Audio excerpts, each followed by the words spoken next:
Je voudrais commencer peut-être par dire pourquoi je me suis intéressé à Musset, pourquoi je suis venu au XIXe siècle. Bon, ça paraît très loin de ma spécialité, qui est celle donc de la Renaissance et des voyages. Musset n'était ni un homme de la Renaissance, ni un voyageur. Le seul voyage qu'il a fait, c'était à Venise, en compagnie de George Sand. Chacun connaît l'histoire, en 1833-34. Ce qui m'a amené Musset, c'est d'abord un événement tout à fait fortuit. C'était un changement de directeur de collection aux éditions Flammarion. J'avais signé un contrat pour un livre sur Agrippa d'Aubigné avec Françoise Verny, avec la regrettée Françoise Verny. Elle est partie et son successeur s'est empressé de détruire tout ce qu'elle avait fait, donc de dénoncer les contrats qu'il avait signés. Et à ce moment-là, on m'a proposé donc de modifier le contrat et plutôt que de traiter d'un auteur de la Renaissance qui ne se vend pas, qui est invendable comme d'Aubigné, de parler d'un auteur plus récent, postérieur à 1800. Et à ce moment-là, j'ai proposé Musset et j'ai donc écrit une biographie de Musset. Voilà l'anecdote qui a servi finalement de point de départ à ma reconversion. En fait, je dirais plus sérieusement qu'il y a un lien entre mes recherches antérieures et celles sur Musset. Il y a un lien notamment entre mes recherches sur les guerres de religion et sur la controverse religieuse dans la seconde moitié du XVIe siècle, et d'autre part l'époque romantique. Alors évidemment, il y a des analogies qui sont frappantes entre les deux époques. Ce sont des époques de cataclysmes ou des époques qui succèdent à des cataclysmes. Au XVIe siècle, c'est bien sûr, il y a la découverte de l'Amérique, l'élargissement du monde, les débuts de la Réforme, les guerres de religion. Tout ceci ruine les certitudes, remet en cause l'unité de la révélation, l'unité des croyances et l'unité aussi de l'État, l'unité du corps mystique de l'État, de la nation. Au XIXe siècle, évidemment, il y a eu la Révolution qui a ruiné la religion catholique qui était déjà bien mal en point, disons, au XVIIIe siècle. Et après ce cataclysme qui a vu une succession très rapide de divers régimes, les divers régimes révolutionnaires, ensuite l'Empire, et puis la Restauration, et puis après la chute de la Restauration, la monarchie de Juillet, toute cette série d'événements avait de quoi évidemment troubler les consciences et suffisait aussi à détruire ces certitudes, à détruire cette culture unitaire qui était plus ou moins celle de la France d'Ancien Régime. Et sur les ruines donc, de l'Ancien Régime, sur les ruines des certitudes anciennes, sur les ruines aussi de l'ancienne religion dont il ne reste plus grand-chose, on essaye de reconstruire. Et l'œuvre de Musset m'a paru tout à fait symptomatique de cet effort de reconstruction et en même temps cette impossibilité de reconstruire. Reconstruire quoi ? Reconstruire, disons, une religion. Il y a chez Musset la volonté de retrouver une forme de sacré à travers la poésie, justement. Musset passera toute sa vie pour le poète, et surtout après sa mort. On en fera le poète avec un grand P, un P majuscule. C'est le poète, l'incarnation de la poésie, dans tout ce que ça a de plus caricatural, d'ailleurs, de plus pénible, de plus agaçant. Tous les poètes ultérieurs, tous les écrivains vont s'en prendre à Musset comme une tête de Turc. On peut citer le cas de Rimbaud, qui parlait de Rolla, sur lequel je reparlerai, qui est un long poème de Musset, celui qui a fait sa gloire. Rolla, qui est 14 fois exécrable, selon Rimbaud. Baudelaire détestait Musset, Flaubert détestait Musset. On peut les citer tous, jusqu'à Louis Aragon, qui, tout en se moquant de lui, le respectait tout de même. Donc Musset a été l'incarnation de la poésie, et pour quelle raison ? Alors, non sans malentendu. Musset, je crois, a voulu restaurer une religion, non pas la religion telle qu'elle était avant la Révolution, c'est pas un simple retour à l'état antérieur, c'est une religion personnelle, une religion de l'amour. Alors, il faut rappeler que Musset est né en 1810, donc déjà alors que le déclin de l'Empire est proche, et qu'il commence à écrire donc à la fin de la Restauration, dans les années 1827-28. C'est à partir de 1830 surtout que son œuvre se développe, et elle atteint son apogée très précocement entre 1830 et 1835. Après 1835-36, la veine de Musset se tarit, et après 1840, il n'écrit presque plus de poésie, à part 2 ou 3 poèmes célèbres et de nombreuses pièces de circonstances. Donc c'est une œuvre extrêmement ramassée dans le temps, qui correspond donc à cette crise romantique des années 1830. Ensuite, Musset va se survivre un certain nombre d'années. Il mourra en 1857, à l'âge de 46 ans, exactement, au même âge que Baudelaire plus tard. Alors, il y a beaucoup de ressemblances entre Baudelaire et Musset, même si les deux écrivains se détestaient, ou du moins, même si Baudelaire détestait Musset. Musset, on en fait un auteur léger, désinvolte. Baudelaire se moque de ses grâces de commis voyageur. Flaubert dira dans ses lettres à Louise Collet que c'est un garçon coiffeur, qu'il a une élégance de garçon coiffeur. Ce sont des termes qui ne sont pas très sympathiques. Plus tard, Lautréamont, dans Les Chants de d'Aurore, et puis surtout dans les poésies 1 de Lautréamont, fera de Musset l'une des grandes têtes molles de l'époque romantique, aux côtés de Hugo de Lamartine. Donc il a vraiment été détesté, exécré, mais cette exécration est à la mesure de sa gloire. C'est un poète qui a eu une gloire tout à fait extraordinaire, essentiellement en France. Je ne sais pas si cette gloire s'est beaucoup exportée. Elle s'est exportée dans les pays latins, au Brésil notamment, où il y a toute une série d'imitateurs de Musset jusqu'à la fin du XIXe siècle. Mais cette gloire est comparable à celle de Hugo. Elle rivalise longtemps avec celle de Hugo, qui est le grand poète français du XIXe siècle. Elle lui est tout à fait comparable et un peu antagoniste. Alors, pourquoi cette gloire? Pourquoi ce discrédit? Alors, pour commencer, je reviens à cette idée d'une religion de l'amour. Musset, donc, né en 1810, il est dans une famille qu'on pourrait qualifier aujourd'hui de laïque. Son père est de vieille noblesse, il s'appelle de Musset, mais malgré cette noblesse, il a suivi les idéaux de la Révolution. Le père de Musset est un compagnon de route de la Révolution et même à l'époque de la Convention. Bien qu'il portât la particule, il a été seulement enfermé 24 heures et libéré ensuite, sans doute pour des services qu'il avait rendus. Donc, sans admirer peut-être Robespierre, c'est du moins un admirateur des idéaux révolutionnaires. Donc le père de Musset s'appelle Musset-Pathé, on l'appelle Musset-Pathé, et ce Musset-Pathé est un écrivain lui-même qui a une production tout à fait énorme. C'est un écrivain... auteur d'une œuvre alimentaire en grande partie, mais par conviction, plutôt que pour des raisons financières, il a édité la totalité des œuvres de Jean-Jacques Rousseau. C'est le premier éditeur des œuvres complètes de Jean-Jacques Rousseau. Et il a accompagné cette édition des œuvres de Jean-Jacques Rousseau d'une biographie de Jean-Jacques, qui est un éloge, qui est une défense de Jean-Jacques contre ses détracteurs. Et notamment, il retient par exemple l'hypothèse qui avait cours à l'époque du suicide de Rousseau. Rousseau se serait suicidé de désespoir à la suite des persécutions dont il était l'objet. Donc le père de Musset, Musset-Pathé, est un adepte donc des idéaux de la Révolution. Et ça explique sa disgrâce. Et il va difficilement survivre après la chute de l'Empire. Il va notamment trouver du travail à Bruxelles où il s'occupera plus ou moins de contrefaçon littéraire. Bruxelles est le grand centre de la contrefaçon à l'époque. Le fils, contre le père, évidemment, va au contraire opter pour une position conservatrice, voire ouvertement réactionnaire. C'est tout à fait normal que le fils se révolte contre le père. Et Musset va regretter l'Ancien Régime, mais pas n'importe quel Ancien Régime, bien sûr. Ce qu'il regrette, ce n'est pas la France de Louis XVI, c'est plutôt celle de Louis XV. Donc son idéal, c'est la France d'Ancien Régime, du moins la cour d'Ancien Régime, avec ce que cela suppose de libertinage, alors de libertinage de pensée et aussi de corps, bien sûr. Musset est un libertin, c'est l'un des premiers dandys en France, avant Baudelaire ou avant Barbé d'Aurevilly. Il est tout à fait de la même famille que ces esprits-là, méprisant le peuple, évidemment, mais aussi la bourgeoisie, plus encore la bourgeoisie, et adepte d'une aristocratie qui serait une aristocratie de l'esprit. Ça, c'est vrai sur le plan social, qui n'est pas peut-être le plus intéressant. Et là, on observe tout de suite une parenté avec Baudelaire, ce même aristocratie, cette même morgue, ce même dédain de la société contemporaine. Et aussi, comme Baudelaire, une position en marge de la société. Musset est d'une certaine manière déjà un artiste maudit. Alors que Lamartine, Hugo recueillent tous les suffrages de leur vivant même, Musset doit attendre un certain nombre d'années avant d'être reconnu.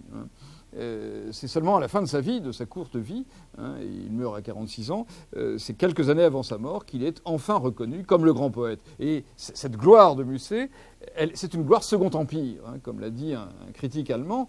C'est à partir de 1850, en gros, donc de la Seconde République, et surtout après les débuts du Second Empire, que Musset devient une sorte de poète officiel.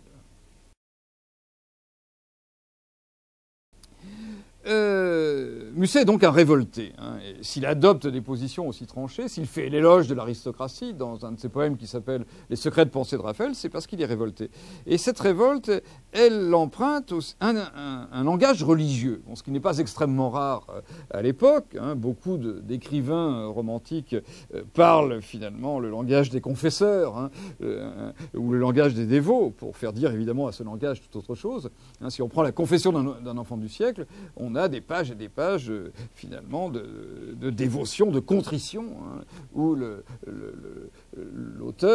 l'auteur et héros bat sa coulpe devant Dieu, devant la Vierge, devant les saints. Mais ce qui est plus intéressant, c'est cette nostalgie. Nostalgie non seulement, moins d'une société ancienne, d'un ordre qui de toute façon était condamné, et ça Musset en a bien conscience, que la nostalgie d'un certain sacré qu'il va s'efforcer de restaurer. Alors ce langage, cette attitude donc d'aristocrate à la recherche moins de valeurs anciennes que d'une liberté ancienne, cette liberté aristocratique, cette désinvolture, et aussi à la recherche d'un sacré qui s'est perdu, qui a été détruit par Voltaire et ses héritiers. On le voit très bien apparaître en 1830, au moment de la Révolution, au moment des Trois Glorieuses. Alors, Musset, évidemment, détestait la Restauration. Le fait qu'il méprise la bourgeoisie, qu'il méprise le gouvernement républicain, ça ne veut pas dire qu'il adhère à la Restauration, bien au contraire. La Restauration, il n'a que mépris pour cette Restauration qui restaure, je dirais, tous les aspects les plus caricaturaux de l'Ancien Régime et qui ajoute, de surcroît, le règne économique de la bourgeoisie, la vulgarité bourgeoise. En 1830, qu'est-ce que fait Musset? Alors, il ne prend pas véritablement part à la Révolution. Lors des Trois Glorieuses, la fin de juillet 1830, il se promène dans Paris, il est à Paris, et il fait ce qu'on peut appeler du tourisme révolutionnaire. Il va de barricade en barricade pour voir l'échange des coups, il compte les coups. Évidemment, il se réjouit de la chute du régime de Charles X, que peu de gens, à vrai dire, affectionnaient. Et il va se rallier d'ailleurs au régime issu de 1830. L'un de ses compagnons à Henri IV, l'un de ses camarades au lycée Henri IV, c'est le duc d'Orléans, le fils aîné de Louis-Philippe, qui prend à ce moment-là le pouvoir. Mais il écrit au sujet de cette année 1830, au sujet de ces journées révolutionnaires, une fiction très étrange qui s'appelle le tableau d'église. Le tableau d'église, donc, c'est un sujet religieux.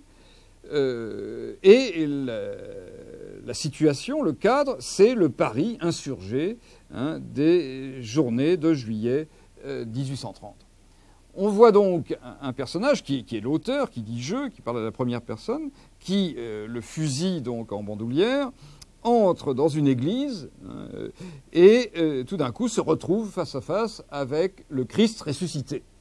Le Christ ressuscité que Marie-Madeleine contemple en jardinier, et le Christ dit à Marie-Madeleine « Noli me tangere, ne me touche pas ». Et alors, face à ce tableau du Christ, le narrateur est pris d'une rage incompréhensible. Et il lacère la toile. Il détruit la toile. Avec son épée, il la lacère en tous sens. Qu'est-ce qui se passe? Alors, à la suite de cela, il est épuisé par cet accès de fureur et aussi par la dure journée qu'il vient de passer. Il s'endort au pied du tableau et tout d'un coup, il a un rêve, un songe. Et dans ce songe, le Christ lui apparaît, le Christ qu'il vient de lacérer, de blesser à nouveau, lui apparaît et sort du tableau et vient vers lui et l'invite à toucher sa plaie, un peu comme saint Thomas. Et ce Christ ruisselle de sang jusqu'à ses pieds. Et il y a à ce moment-là un dialogue entre le Christ et le narrateur. Et le Christ donc répète son évangile, sa loi d'amour, et il parle, entre autres, en réponse aux questions du narrateur, il parle de sa liaison avec Marie-Madeleine. Récemment, le Da Vinci Code a repris cette légende des amours de Marie-Madeleine et du Christ. C'est une vieille histoire, mais qui ici a sans doute une portée blasphématoire, mais qui ne relève pas simplement de l'antichristianisme primaire. Ce conte, cette nouvelle donc de 1830, qui s'intitule Le tableau d'église, est tout à fait symptomatique du rapport douloureux et problématique que Musset entretient avec la religion. Il y a d'une part donc une volonté iconoclaste. Il s'agit on détruit l'image. Il détruit l'image avec violence, mais cette destruction de l'image, finalement, en produit une autre, ou plutôt elle produit une réalité. La destruction de la peinture saint-sulpicienne a pour effet, dans la nouvelle, de produire en chair, en corps et en sang, en chair et en os, en corps et en sang, la présence du Christ face au narrateur. Et on pourrait dire que cette nouvelle, ce récit, est tout à fait révélateur et emblématique de la position de Musset face au sacré. Musset cherche à reconstruire le christianisme à une époque où il est détruit. Alors plusieurs de ses poèmes et la confession d'un enfant du siècle reviennent sur ce thème. Ce thème, c'est celui d'une religion impossible. Dieu n'est plus. Le Christ est tombé en poussière, c'est ce qu'il dit. Le Christ est tombé de la croix en poussière, et il n'est plus question de recoller les morceaux. Qu'est-ce qu'il faut faire? La seule façon pour faire advenir Dieu, pour recréer une sacralité, c'est le blasphème.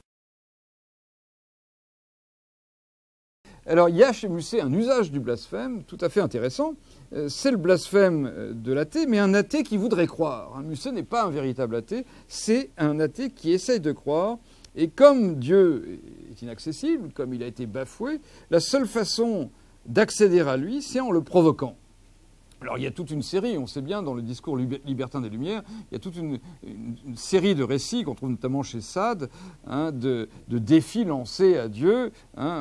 L'athée, donc, insulte le ciel et le provoque en le défiant de le foudroyer sur le coup. On a ça, par exemple, dans une suite de Robinson Crusoe, où là, l'athée est puni, puisque la foudre tombe à ses pieds et il se convertit aussitôt. C'est dans les sérieuses réflexions de Robinson Crusoe, qui est une suite édifiante du Robinson, de Daniel Defoe. Et dans cette suite, sérieuse réflexion de Robinson Crusoe, on a donc cet épisode de la foudre tombant aux pieds du libertin et le convertissant. Alors il y a chez Musset, comme il y a chez Chateaubriand aussi d'ailleurs, cet appel de la foudre, qui retentit aussi dans les chants d'Ossian, un thème romantique. On appelle la foudre sur sa tête pour pouvoir croire en quelque chose, au risque de la mort, au risque de la damnation, mais tout vaut mieux que rien, qu'un ciel vide. Au passage, cette provocation, cet appel de la foudre, rejoint le mythe de Don Juan, qui occupe une grande place dans l'œuvre de Musset, qui occupe une grande place d'ailleurs dans l'imaginaire romantique. Le Don Juan, non pas tellement le Don Juan de Molière, mais celui de Mozart, celui qui invite le commandeur mort à souper avec lui, et qui commence à manger avec lui, et qui est ensuite foudroyé, au moment où il va lui serrer la main. Donc, pour Musset, le blasphème est la voie détournée qui conduit à Dieu, qui conduit à une sacralité, on ne sait pas trop laquelle. Et toute son œuvre va être une recherche de cette sacralité. Comment rechercher le sacré? Alors il y a plusieurs moyens, et notamment l'amour. L'amour dans ce qu'il a de plus physique. L'orgasme est un moyen. Chez lui, il y a une évocation très précise de l'orgasme amoureux dans Namouna, où il décrit les symptômes physiques avec une précision clinique tout à fait hallucinante, à travers l'amour. Dans Namouna également, qui est un long poème narratif, c'est une narration désinvolte à la manière de Byron, inspirée du Don Juan de Byron et aussi du Beppo de Byron et de Childe Harold. Toutes ces œuvres de Byron sont présentes à l'esprit de Musset. Musset, dans ce poème de 1832, développe donc le mythe de Don Juan en s'inspirant de Byron, bien sûr, et aussi de Hoffmann. Et ce Don Juan de Musset est assimilé au Christ. C'est très curieux, évidemment. Ce genre de montage est typique de l'époque romantique. On colle des mythologies les unes sur les autres. On bricole, en quelque sorte, une nouvelle mythologie à partir des mythologies anciennes des Suèdes. Donc, Don Juan, dit Musset, est, comme le Christ, tombé du ciel pour aimer et souffrir. Don Juan a aimé et il a souffert comme le Christ. C'est assez extraordinaire, cette fusion entre le Christ et Don Juan. Et le Don Juan de Musset, qu'est-ce qu'il est? Donc c'est un jeune homme. Un jeune homme est assis au bord d'une prairie, ça commence comme ça, dans un vert bocage. C'est un jeune homme innocent au départ et qui va chercher de femme en femme, de possession en possession, l'impossible absolu. Et il court à travers le monde, hein, il parcourt toutes les capitales de l'Europe, toutes les capitales du monde, à la recherche de la femme idéale qui lui donnerait la pleine possession du sacré. Hein. Voilà ce Don Juan. Et il finit par mourir, évidemment, de ses blessures et de son amour à la fin de cette quête éperdue. C'est un mythe tout à fait intéressant. Il y en a un autre qui se rattache aussi à l'imaginaire christique et qui est le plus connu des mythes de Musset, c'est celui du pélican, hein, le pélican christique. Dans la nuit de mai, hein, qui est la première des 4 nuits qu'a écrite Musset, hein, il évoque donc cette fable du pélican, hein, que chacun connaît. Hein. Le poète, donc, est comparé à cet oiseau mythique qui s'ouvre la poitrine pour donner son cœur à ses enfants. Hein. Et ça commence ainsi, tout le monde connaît, les plus désespérés sont les chants les plus beaux, et j'en sais d'immortels qui sont de purs sanglots, lorsque le pélican, lassé d'un long voyage, dans les brouillards du soir, retourne à ses roseaux, ses petits affamés courent sur le rivage, en le voyant au loin s'abattre sur les eaux. Déjà croyant saisir et partager leur proie, ils courent à leur père avec des cris de joie, en secouant leur bec sur leur goitre hideux. Lui gagnant à pas lents une roche élevée, de son aile pendante abritant sa couvée, pêcheur mélancolique, il regarde les cieux. Le sang coule à longs flots de sa poitrine ouverte. En vain il a des mers fouillé la profondeur. L'océan était vide et la plage déserte. Pour toute nourriture, il apporte son cœur. Sombre et silencieux, étendu sur la pierre, partageant à ses fils ses entrailles de père, dans son amour sublime il berce sa douleur, et regardant couler sa sanglante mamelle, sur son festin de mort, il s'affaisse et chancelle, ivre de volupté, de tendresse et d'horreur. Mais parfois, au milieu du divin sacrifice, fatigué de mourir dans un trop long supplice, il craint que ses enfants ne le laissent vivant. Alors il se soulève, ouvre son aile au vent, et se frappant le cœur avec un cri sauvage, il pousse dans la nuit un si funèbre adieu que les oiseaux des mers désertent le rivage, et que le voyageur, attardé sur la plage, sentant passer la mort, se recommande à Dieu. Donc on voit dans ce passage extrêmement célèbre, hein, qui faisait partie de tous les livres de lecture, qui faisait partie des dictées, des récitations à l'école primaire peut-être déjà, et en tout cas au lycée, on voit tout le vocabulaire religieux, tout le vocabulaire christique, hein, le divin sacrifice, qui est une périphrase qui désigne l'Eucharistie, hein, dans la religion catholique, et qui ici s'applique au pélican. On a aussi la mention de Dieu à la fin, hein, le voyageur passant sur le rivage, qui entend le cri du pélican et qui se signe en se recommandant à Dieu. Alors ce pélican, c'est le Christ évidemment, hein, c'est depuis les origines du christianisme. Le pélican est l'un des emblèmes du Christ, avec le phénix, hein, le phénix qui s'immole sur le bûcher et qui renaît de ses cendres. Hein. Le phénix symbolise la résurrection, mais le pélican aussi, hein, le pélican donc, qui découvre ses enfants morts et qui, en s'ouvrant la poitrine avec son bec, répand sur eux leur sang et les ressuscite par là même. Alors, bien sûr, c'est une histoire légendaire, mais qu'on trouve chez Pline l'Ancien.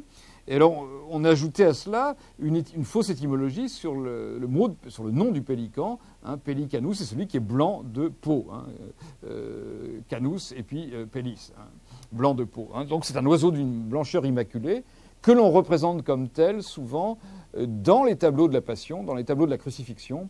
Il y a des tableaux de la Crucifixion où l'on voit un nid, il y a un nid d'oiseau au sommet de la croix, et dans ce nid, on a un oiseau tout blanc, hein, qui s'ouvre le cœur et qui répand son sang sur ses petits pour les ressusciter. Donc le pélican qui sacrifie sa vie pour assurer le salut de ses enfants, pour faire revivre ses enfants, c'est le Christ qui donne sa vie pour le salut de l'humanité. Donc, Musset connaissait très bien cette symbolique. Et il la détourne à son profit, il la profane au sens propre, au sens fort du terme, en l'adaptant au poète. Le poète devient le nouveau Christ, chargé donc de sauver. Alors, sauver l'humanité, c'est beaucoup dire. En tout cas, il se sacrifie, il donne sa vie, il donne son sang et sa chair à manger à ses lecteurs pour qu'ils se nourrissent de lui. Hein. Et la Muse conclut, poète, c'est ainsi que font les grands poètes, ils laissent s'égayer ceux qui vivent un temps, mais les festins humains, donc les festins de chair humaine, qu'ils servent à leur fête, ressemblent la plupart à ceux des pélicans. Quand ils parlent ainsi d'espérance trompée, de tristesse et d'oubli, d'amour et de malheur, ce n'est pas un concert à dilater le cœur. Leurs déclamations sont comme des épées, elles tracent dans l'air un cercle éblouissant, mais il y pend toujours quelques gouttes de sang. Donc la muse, ici, dans cette nuit de mai, la muse qui dialogue avec le poète, demande au poète de sacrifier sa vie, de souffrir pour ses lecteurs, pour la littérature. Alors le but de cette fable, c'est pas seulement, bien sûr, de justifier sa fonction sociale de poète, c'est aussi que la poésie est considérée comme un rite, comme un rituel sacré, destiné à donner un sens, en quelque sorte, au lecteur, à délivrer un sens. C'est une poésie que je qualifierais de poésie de l'incarnation, en quelque sorte, et dont le nouveau Messie est le poète. Musset, poète d'une nouvelle religion, d'une religion de l'amour, et d'un amour dans ce qu'il a de plus humain, de plus physique. C'est l'amour de Marie-Madeleine et du Christ, tel qu'il est évoqué dans le tableau d'église.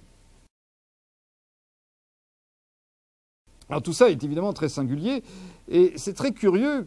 Il est très curieux que Musset, donc, qui a une religion si forcenée, si blasphématoire, si hérétique, on est en pleine hérésie évidemment, ait pu ensuite passer pour un auteur tout à fait conformiste. La haine que Musset va susciter, c'est la haine d'un certain conformisme, d'un certain sentimentalisme. Là, on est à l'opposé du sentimentalisme, on est dans quelque chose d'assez forcené, d'assez radical. On est dans une poésie sacrificielle qui entend substituer à la personne du Christ qui est mort, qui est défunt, qui est tombé de sa croix, le poète qui donne sa chair et son sang pour sa résurrection. Alors, cette poésie de l'incarnation, évidemment, elle tourne le dos à ce que va devenir la poésie par la suite. La poésie, dans la suite de Musset, la poésie française tout au moins, mais dans d'autres pays aussi, va s'orienter plutôt vers une conception de l'art pour l'art. La poésie sera un bel objet en soi, ou si elle reflète, si elle exprime des vérités inaperçues, des vérités cachées, elle n'est pas subjective, elle échappe à la subjectivité de celui qui la profère. On aboutit à Mallarmé. Mais alors, il m'a semblé que Mallarmé n'était peut-être pas si éloigné que cela de Musset finalement, ni Rimbaud bien sûr, ni Baudelaire. Musset donc est un poète imparfait. Il écrit une poésie imparfaite, inachevée. L'inachèvement est très important chez lui. La plupart de ses grands poèmes se présentent sous une forme fragmentaire. De même, les pensées des Flaschlegel dans l'Athénéum se présentent sous la forme de fragments. Le fragment, comme l'a dit Jean-Luc Nancy, comme l'ont dit Jean-Luc Nancy et Philippe Lacoue-Labarthe, le fragment, c'est la forme même, c'est la forme romantique de l'écriture et de la poésie romantique. Musset écrit des fragments. Il écrit des fragments parce que sa poésie n'est pas autonome. Ce n'est pas un objet qui peut tenir tout seul. Ce n'est pas une œuvre d'art qui puisse tenir sans se rattacher à une voix, à un corps qui la profère. C'est une poésie profondément incarnée. D'où, effectivement, la critique dont elle a fait l'objet. On a reproché à Musset de dire toujours « je ». Et Rimbaud dira « je est un autre ». Celui qui parle dans la poésie, ce n'est pas le moi individuel, ce n'est pas le moi sentimental, dont on n'a que faire, qui est tout à fait méprisable. Je est un autre. Le jeu poétique, c'est un jeu des profondeurs, un jeu qui échappe tout à fait à la personne, à l'individualité. Musset, donc, aurait été coupable de cette confusion entre le jeu lyrique et le jeu personnel, l'amoureux de George Sand, l'amoureux de telle ou telle femme, l'adepte des maisons closes et le poète officiel du Second Empire.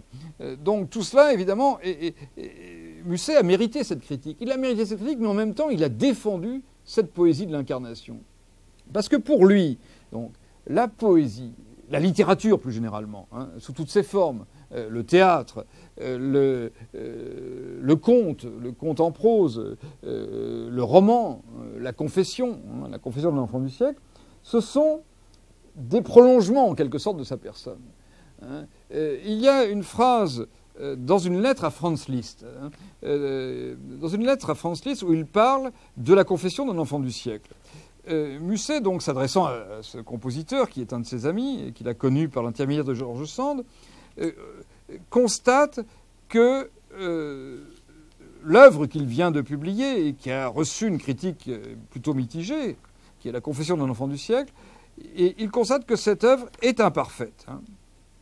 Ces sortes d'ouvrages, écrit-il, intéressants ou non, sont en dehors de l'art.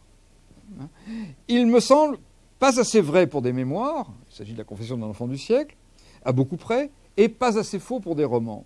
Le lecteur doit chercher en vain l'attrait d'une réalité qui lui échappe à chaque instant, tandis que le pauvre auteur, tout nu, derrière un manteau troué en 1000 endroits, sent la critique au vif et reçoit les estocades précisément là où il se découvre. Alors, c'est une très belle image, une image très intéressante, que celle donc, de l'écriture comme un manteau. Hein. L'écriture, le roman et la poésie, c'est comme un manteau qui couvre la nudité du poète. Hein, une nudité honteuse, une nudité douloureuse, comme celle du Christ aux outrages, hein, comme celle de l'homme de douleur. Hein. C'est exactement comme ça que Musset se décrit, par exemple, dans La nuit de décembre, hein, où il évoque son double, et ce double prend tout d'un coup la figure du Christ, la figure de l'homme de douleur, couvert de sang et couronné d'épines. Mais un Christ qui, évidemment, tient un luth à la main. Hein. C'est un Christ poète, une sorte de Christ Orphée, en quelque sorte. Hein. Alors, est-ce que vraiment cette littérature est en dehors de l'art, hein, comme le dit Musset, et comme le diront à la suite ses détracteurs? On dira, mais ça, c'est pas de l'art. Hein, Musset, c'est des jérémiades. Hein, il se plaint tout le temps. Il n'a pas plus de cœur qu'une femme. Hein, il y a toute une misogynie qui s'exprime d'ailleurs chez les détracteurs de Musset, y compris chez Baudelaire. Hein. Baudelaire trouve que Musset est terriblement femme. Il l'était effectivement, et d'où son succès auprès des femmes. C'était un homme-femme. Et donc, est-ce que cette poésie, est-ce que cette littérature où le corps, la nudité, hein, la chair de l'écrivain transparaît, est-elle en dehors de l'art? On pourrait plutôt dire qu'elle est à la limite de l'art, au point d'intersection entre l'art et la vie, hein, quand la nudité se révèle à travers le tissu des signes, et quand la bouche qui parle est aussi une bouche qui saigne. Cette idée du manteau troué, qui révèle le corps, un manteau d'écriture, hein, qui entoure le corps de celui qui la profère, on peut la rapprocher de la forme même qu'adopte la poésie de Musset, et qu'adopte aussi son théâtre, et qu'adopte aussi sa prose, c'est le fragment. Hein, c'est le fragment, ou un ensemble de fragments. La poésie de Musset est fragmentaire, elle est diffuse, elle est composée en grande partie, hein, on pourrait dire en majeure partie, de pièces, de circonstances, hein, qui se rapportent à des rencontres, à des visites, à des lectures. Hein. Il y a un célèbre poème qui s'appelle « Après une lecture hein, », c'est après une lecture de Léopardi. Un autre poème s'intitule « Une soirée perdue », c'est une sorte de compte-rendu d'un spectacle, hein, d'une soirée à la Comédie Française, où Musset a assisté à une représentation du Misanthrope et a partagé son attention entre la scène, les vers de Molière, et d'autre part le cou blanc délicat d'une jeune fille assise devant lui, hein, à quelques rangs devant lui. Donc, on a chez Musset donc une œuvre trouée en quelque sorte, une œuvre avec des trous, hein, une œuvre faite de morceaux, de pièces, hein, une œuvre mal rapiécée. C'est tout le contraire de l'œuvre magistrale, de l'œuvre composée, de l'œuvre architecturale qui est celle de Hugo par exemple, hein, la cathédrale hugolienne, plus tard la cathédrale proustienne, mais c'est aussi à l'opposé du livre dont rêve Mallarmé, du grand livre avec un grand L. L'œuvre de Musset, c'est une sorte de manteau troué, défroque troué, faite de pièces, de morceaux extrêmement hétéroclites. Hein. Musset a écrit une poésie qui va dans tous les sens. Hein. Il y a cette poésie sentimentale, cette poésie lyrique de l'amour, mais on trouve aussi chez lui des chansons cocardières, des chansons patriotiques et cocardières, comme le fameux Rhin allemand, le Rheinlied, hein, qui est une réponse au Rheinlied de Becker, hein, qui s'appelle le Rhin allemand en français. On trouve aussi des chansons, de nombreuses chansons, des chansons populaires, comme la chanson de Mimi Pinson, hein, qui a été très célèbre, qu'on a chantée pendant 2 siècles, hein, qui est aujourd'hui peut-être un peu oubliée. Musset est l'un des poètes les plus mis en musique. C'est sans doute le poète qu'on a mis le plus en musique au XIXe siècle. Hein. Il y a des centaines d'adaptations musicales de ses chansons. Hein. À la Bibliothèque nationale de France, dans la section de la musique, j'ai trouvé à peu près 300 ou 350 partitions donc, sur des airs de Musset.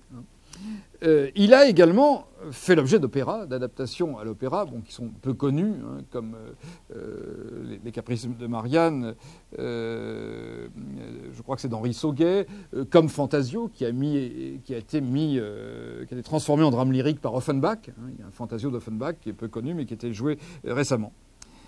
Musset, donc, est l'auteur d'une œuvre incarnée, d'une œuvre donc qui ne peut pas vivre par elle-même, hein, qui n'a pas d'autonomie, qui suppose à la fois donc l'incarnation dans celui qui l'a proférée.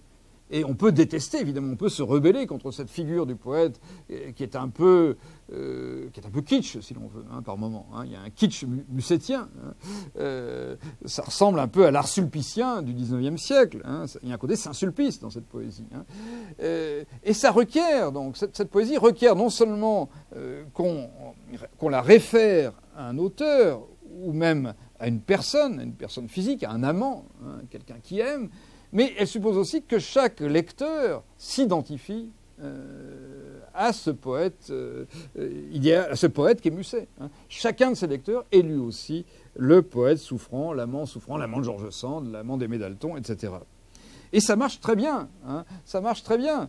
Un de mes amis, Loïc Chotard, un de mes regrettés amis, disait que la poésie de Musset, c'est un petit peu comme ces panneaux que l'on trouvait autrefois dans les baraques de photographes forains, où il suffisait de passer la tête dans un orifice pour se trouver représenté en corsaire ou en aviateur. Hein, vous voyez, c'était. Et alors, vous passez le trou dans la poésie de Musset, c'est plein de trous, une poésie pleine de trous. Eh bien, vous êtes tout d'un coup le jeune poète, hein, le poète éternellement jeune, l'amant de la muse, hein, ou bien l'amoureux éternel, hein, au même titre que Abélard, l'amant d'Héloïse, Paolo, l'amant de Francesca, Ophélie, hein, qui est souvent évoqué chez Musset, ou Roméo, hein, bien sûr. Et bien sûr, Alfred de Musset lui-même, jeune, éternellement jeune, hein, l'amant de George Sand à Venise. Voilà un peu comment cette poésie fonctionne. Le jeu de Musset, J.E., hein, le jeu subjectif, n'est pas seulement la référence à une personne donnée, c'est un réceptacle universel. Hein. Ce jeu, tout le monde peut dire jeu. Hein, et en lisant Musset, tout le monde peut se prendre pour lui et vivre à son tour le roman qu'il a vécu. Alors évidemment, cette conception de la poésie, elle a été dénoncée, elle a été stigmatisée, hein, par le symbolisme, par les surréalistes ensuite, hein, et elle a eu beaucoup d'imitateurs sur le champ, mais aujourd'hui elle a peu d'émules. Elle nous rappelle peut-être, je dirais qu'aujourd'hui, elle nous rappelle que la poésie donc n'est pas seulement un exercice cérébral, hein, que la poésie n'est pas seulement une poésie de la tête, hein, ce n'est pas seulement une construction intellectuelle ou mathématique, hein, comme l'a cru déjà Mallarmé, comme l'ont cru un certain nombre de poètes, que ce n'est pas seulement non plus l'expression d'un ça ou d'un moi profond qui échappe à l'individualité, qui remonte bien en arrière, bien en deçà de la personne individuelle, de la personne identifiable, mais qu'elle a aussi à voir avec la vie. Hein. La poésie, c'est quelque chose qui est dans l'entre-deux de l'art et de la vie. Hein. Donc, c'est finalement un rôle assez humble que s'assigne Musset, un rôle décevant. Hein. La poésie de Musset est souvent décevante dans certaines de ses manifestations parce qu'elle cède à la circonstance. C'est une poésie de circonstance, elle est ancrée dans une vie plutôt médiocre, hein, une vie sans grandes aventures, avec de nombreuses passions, mais des passions qui finissent mal. Et c'est ce rôle assez humble que revendique Musset. Alors il y a un domaine où cette incarnation, ce principe d'incarnation, joue à merveille. Et c'est la seule part aujourd'hui de l'œuvre de Musset qui ait gardé toute son actualité et qui rencontre toujours un réel succès, c'est le théâtre. Parce que bien sûr, dans le théâtre, la parole poétique, c'est un théâtre poétique, c'est un théâtre écrit en partie en vers et en partie en prose, mais même quand ce théâtre est écrit en prose, c'est une prose tout à fait magique, une prose d'une élégance souveraine, on pourrait parler de prose poétique. Et Musset considérait son théâtre, une partie de son théâtre tout au moins, comme de la poésie. Musset n'a jamais fait la distinction entre théâtre et poésie. Là aussi, c'est un souci romantique de vouloir faire fusionner les genres, hein, comme les frères Schlegel, comme Hugo aussi, hein, comme Goethe aussi, comme les grands romantiques. Ils ont essayé de rassembler les arts en un seul. Et Musset a toujours eu le souci de ne pas séparer la poésie du théâtre, considérant la prose comme secondaire et comme finalement indigne d'être traitée. Hein. L'œuvre en prose de Musset est secondaire par rapport à sa production théâtrale et par rapport à sa poésie. Donc une fusion des genres dans un modèle qui relèverait de l'opéra. L'opéra, c'est quand même le grand c'est le grand idéal de nombre de poètes du XIXe siècle. Hein. On peut dire depuis Vigny jusqu'à Mallarmé, inclusivement. Hein. Mallarmé a en vue Wagner. Hein. Musset, lui, regarde plutôt du côté de Rossini. Hein. Et le grand exemple, l'air lancinant, l'air obsédant que l'on trouve chez Musset, c'est un air d'opéra, c'est l'air du Saule dans l'Othello de Rossini. Il y aura un Othello de Verdi plus tard, mais l'Othello de Rossini a eu un immense succès, notamment la romance du Saule. Et Musset a non seulement été un aficionado de l'opéra, un grand amateur d'opéra, mais ça a été aussi l'amoureux de deux cantatrices. Il a aimé deux cantatrices, la Malibran, Maria Malibran, et sa sœur, Pauline Garcia, devenue par son mariage Pauline Viardot. Il a également été l'amant de Rachel, celle qui a renouvelé, ressuscité la tragédie à l'époque romantique, qui a ressuscité Racine et la tragédie classique à l'époque romantique. Donc le théâtre, et notamment le théâtre chanté, c'est pour Musset la voie royale qui permet cette fusion de tous les arts.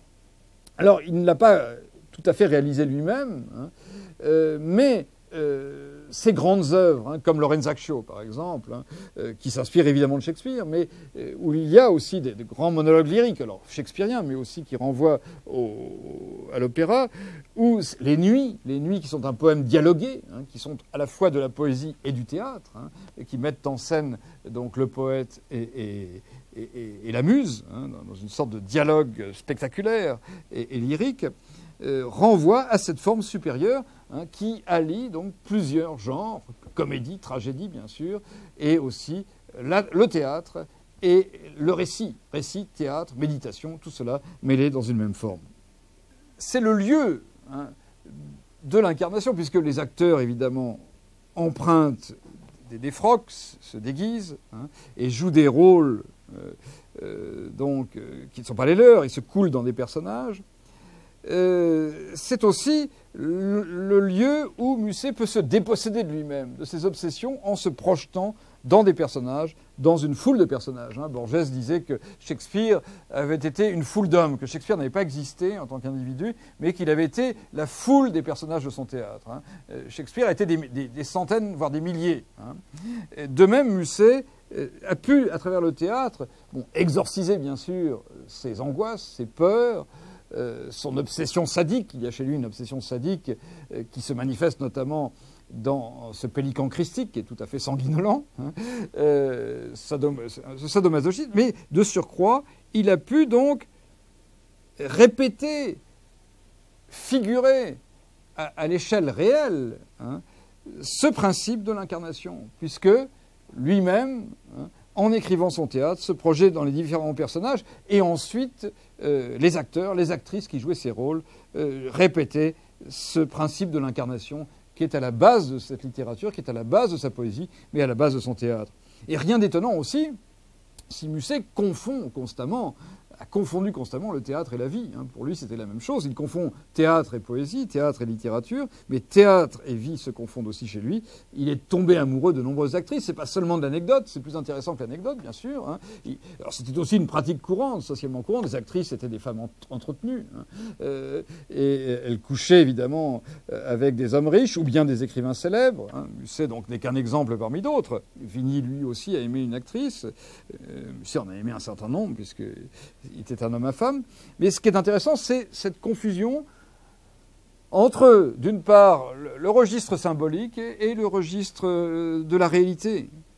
Et le théâtre de Musset opère, je dirais naturellement, cette transfusion de la vie dans la littérature et de la littérature dans la vie.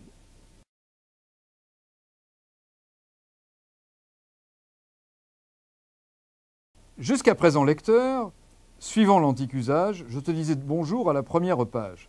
Mon livre, cette fois, se ferme moins gaiement. En vérité, ce siècle est un mauvais moment. Tout s'en va, les plaisirs et les mœurs d'un autre âge. C'est l'ancienne époque, pas l'ancien régime, mais l'époque de Louis XV, de la Pompadour, l'époque du libertinage. Les rois, les dieux vaincus, le hasard triomphant.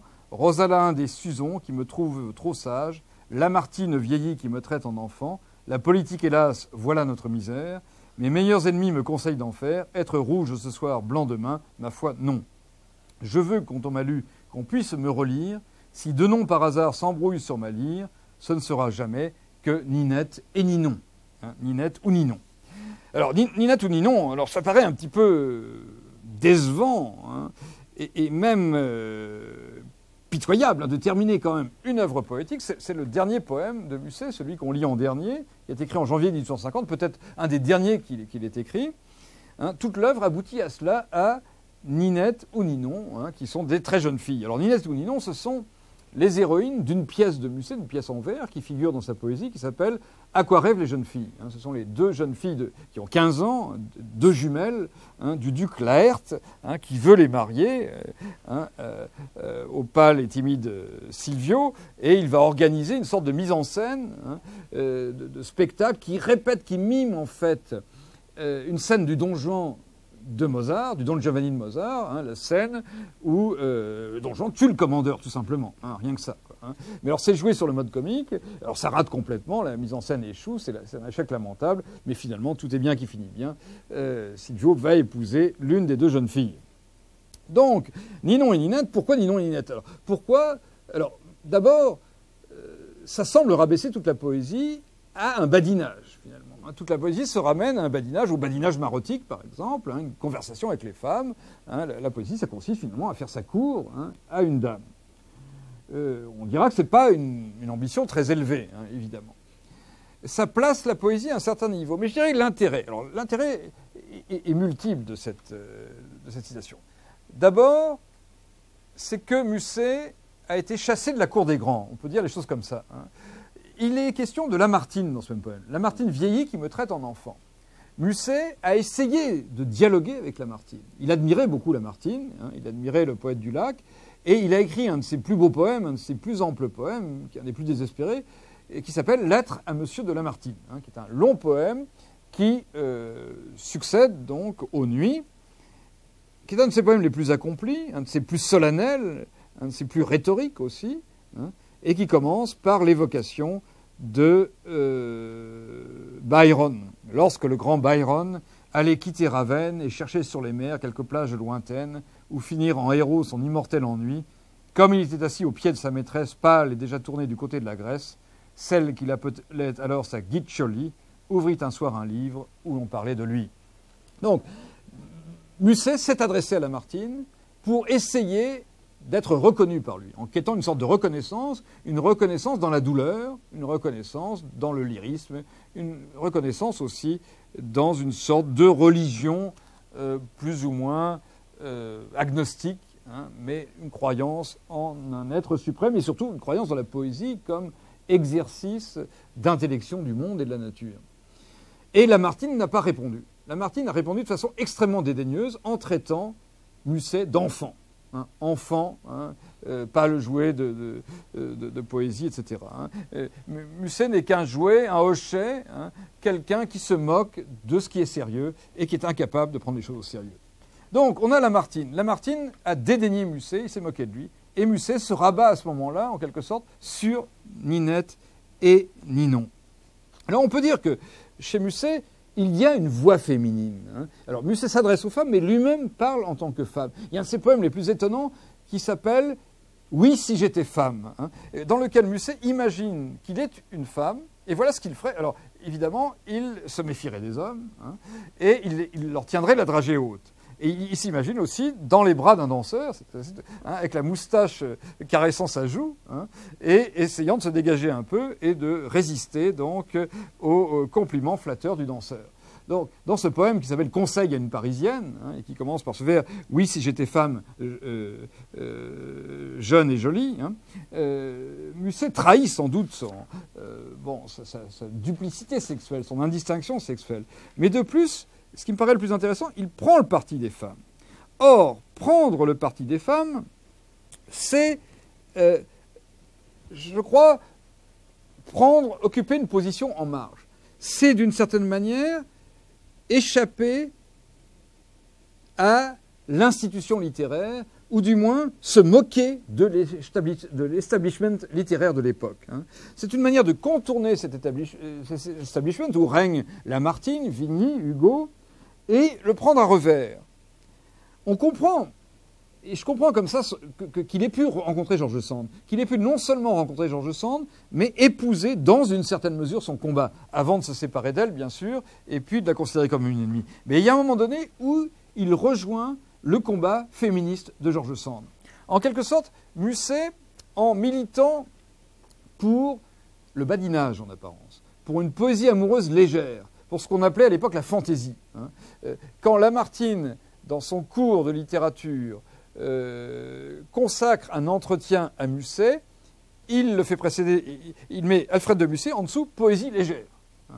Poésie légère, comme si Musset était de la poésie légère. C'est pas si léger que ça. Et si Musset écrit de la poésie légère, c'est un parti pris. Je dirais que c'est une tactique d'ironie. Prendre le parti des femmes, apparaître déguisé en femme. Comme Musset l'a fait d'ailleurs. Il y a eu des fêtes dans lesquelles Musset apparaissait déguisé en femme, en servante ou en jeune danseuse. C'est une certaine façon d'échapper à la norme, d'échapper au code dominant, d'échapper aussi au machisme dominant, d'une époque où les femmes, et tout spécialement les femmes écrivains, celles qu'on appelait les bas bleus, sont considérées comme mineures et privées du droit à la parole. Quand on voit le concert d'insultes qui a accueilli George Sand, c'est incroyable. Quand on lit les critiques des romans de George Sand à l'époque, c'est inimaginable. Moi, j'étais tout à fait estomaqué. Alors, c'est vrai qu'elle a pris des risques, elle écrivait beaucoup, et elle avait beaucoup d'amants, et qui se succédaient au vu et au su de tout le monde. Mais néanmoins, il y a une haine de la femme libre et de la femme lettrée à l'époque qui est tout à fait remarquable et qui est pire, je crois, que sous l'Ancien Régime. La bourgeoisie déteste plus les femmes ou les renvoie au bordel, alors que dans l'ancienne aristocratie, dans la société du XVIIIe siècle que regrettait Musset, les femmes jouaient un certain rôle, du moins, bien sûr, dans la caste supérieure, dans la noblesse, à la cour. On a bien sûr la Pompadour, la maîtresse de Louis XV, et puis il y a toutes ces dames qui tenaient des salons, Madame du Deffand, et bien d'autres. Donc, Musset, prendre la voix des femmes, il imite leurs gestes, leurs grâces, leur ton, leur rite, c'est pour marquer sa différence, pour marquer un écart, pour marquer qu'il est en marge. S'il manque de sérieux délibérément, c'est du même coup pour dénoncer l'imposture dominante. Et on peut dire, l'idée n'est pas de moi, elle est de mon regretté ami Loïc Chottard, que Musset milite en quelque sorte pour une littérature mineure, pour une littérature immature. Il y a une volonté d'immaturité chez lui dès lors que sa voix n'est pas reçue par les grands de son époque. Et cette immaturité, elle a une fonction polémique, elle a une fonction politique polémique très nette. On peut dire que, on peut le rapprocher, et c'est Loïc Chottard qui l'a fait, de Gombrowicz. Gombrowicz, cet écrivain polonais qui militait aussi pour l'immaturité, pour une sorte de jeunesse immature, insolente, qui déstabilise les conventions et l'ordre admis. Donc, si Musset va vers les femmes, s'il se peint en femme, et s'il a aimé les femmes aussi, bien sûr, c'est qu'il assigne à la littérature un rôle finalement relativement subversif. Il y a chez lui le conformiste, celui qui essaye de rentrer dans des habits trop grands pour lui, les habits de Byron par exemple. Il essaye d'être le Byron français, c'est son idéal.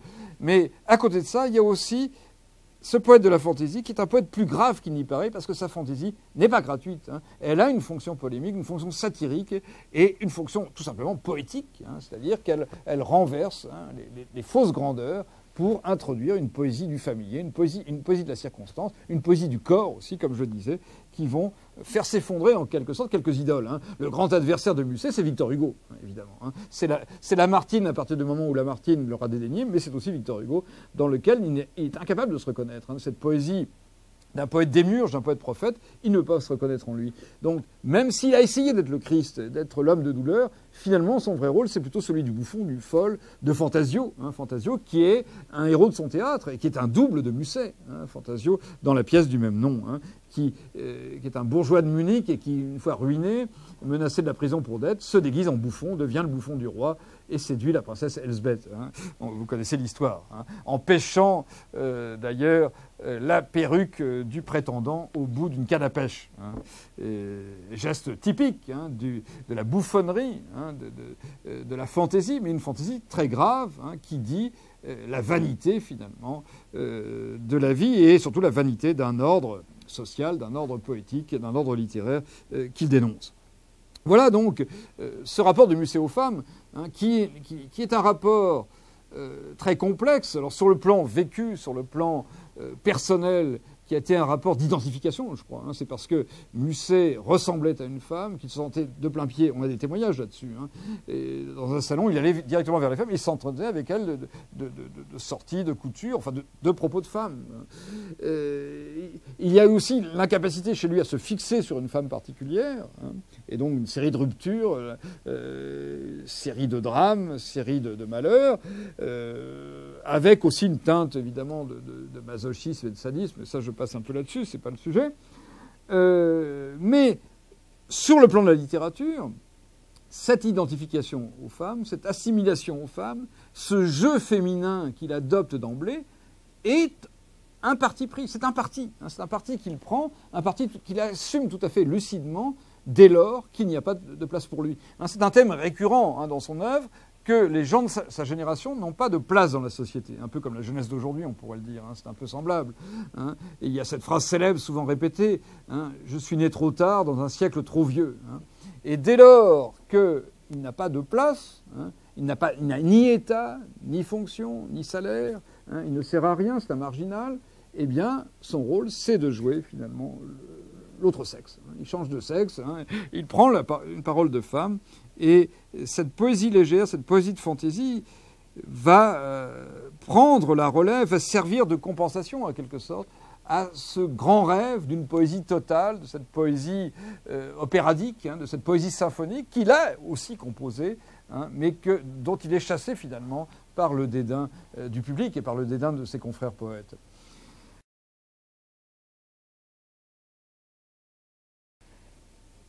Il faut ajouter que Musset a été reconnu par les femmes.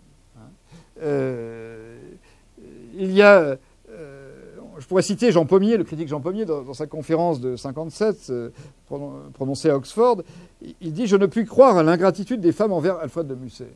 Et le public, l'auditoire de Musset est spécialement féminin. Il est spécialement féminin.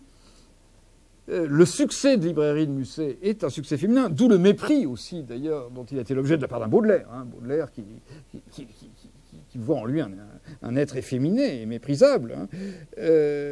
Aujourd'hui encore, je pense que les rôles féminins de Musset au théâtre sont parmi les mieux conçus, parce qu'ils sont vécus de l'intérieur. Hein. Musset pouvait faire agir sur la scène des personnages féminins, comme Camille, par exemple, dans On ne donne pas avec l'amour, ou comme Marianne, dans Les Caprices de Marianne, parce que lui-même était femme.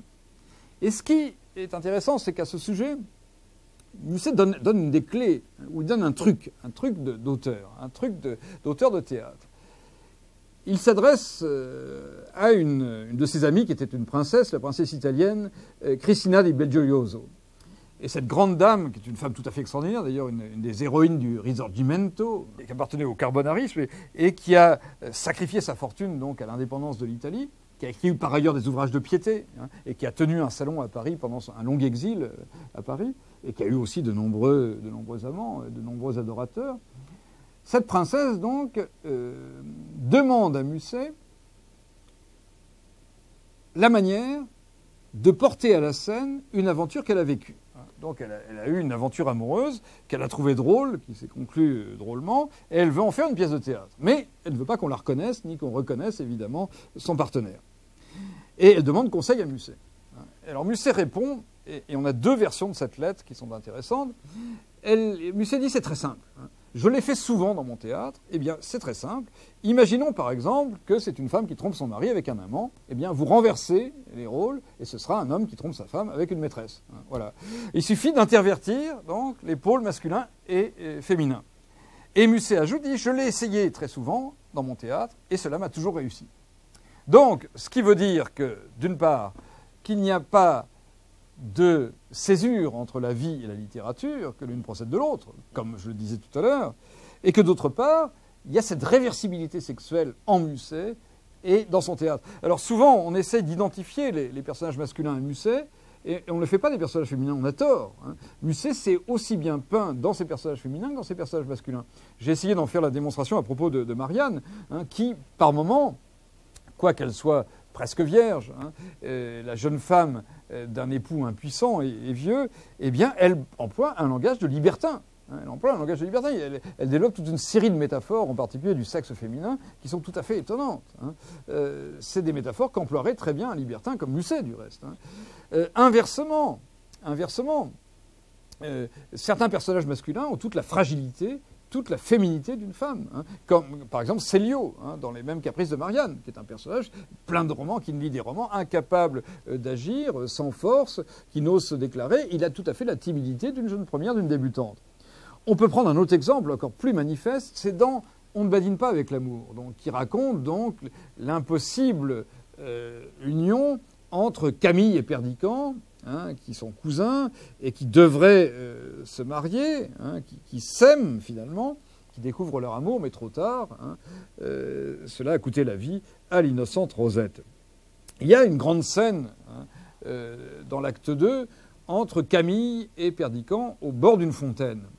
Et Camille résiste à l'amour que lui déclare son cousin, Perdiccas. Et Perdiccas, à ce moment-là, fait l'éloge hein, de l'amour, tout simplement. L'éloge de l'amour. Hein, donc, l'homme et la femme sont des êtres méprisables, chacun de leur côté. Hein. Alors, il y a toute une série d'adjectifs. L'homme est inconstant, menteur, hypocrite, etc. La femme, volage, etc. Mais de la rencontre de ces deux êtres imparfaits, l'un et l'autre, naît cette chose merveilleuse, miraculeuse, sublime, qu'est l'amour. Alors, je cite inexactement, hein, ce n'est pas la citation exacte. Cette tirade extraordinaire d'un lyrisme magnifique et d'une pensée aussi très profonde, hein, même si c'est un lieu commun, cette tirade est empruntée mot pour mot à une lettre que George Sand a écrite à Musset. Et Musset reprend ce paragraphe de la lettre de George Sand et la place dans la bouche d'un personnage masculin, hein, dans la bouche de Perdiccas, qui essaye de convaincre Camille de sa bonne foi et de la vérité de son amour. Hein. Donc là, on voit très bien hein, comment fonctionne cette réversibilité sexuelle. Hein. Les pôles masculins et féminins peuvent s'intervertir. Musset, je crois, dans notre littérature, est l'un des premiers, aujourd'hui c'est une vérité que chacun sait, mais est l'un des premiers à concevoir et à vivre cette vérité, et à la vivre expérimentalement par le théâtre. Hein. Cette réversibilité des deux pôles, et finalement le fait que non seulement les femmes et les hommes sont égaux, mais que dans certaines situations, leurs rôles peuvent permuter très exactement.